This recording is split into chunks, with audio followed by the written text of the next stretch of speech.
В Верхнеколымске и Зырянке сохраняется режим чрезвычайной ситуации. На реке Колыме уровень воды 915 сантиметров. В двух населенных пунктах остаются подтопленными 13 жилых домов.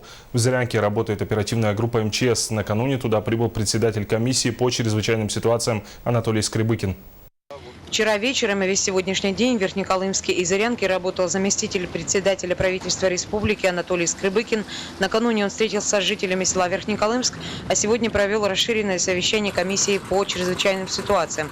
Как сказал нам Анатолий Николаевич, все решения, принятые администрацией, приняты правильно. Претензий по организации работы нет. Среди населения пострадавших населенных пунктов есть уверенность, что причина наводнения – сброс воды на Колымской ГЭС. Она находится выше по Колыме, в Магаданской области. То, что и некоторые журналисты и СМИ говорят о том, что это влияние гидроэлектростанций, сбросов и так далее, это неправильно и неправда. В основном повышение уровня воды это связано, во-первых, с весенним половодьем, но и совпало, к сожалению, с дождем. Что касается решений состоявшейся комиссии, то Анатолий Скрыбыкин определил их следующим образом. Сюда уже летят специалисты дирекции по ликвидации последствий паводка для консультаций муниципальных образований, по подсчету ущерба, по составлению списков пострадавших и так далее.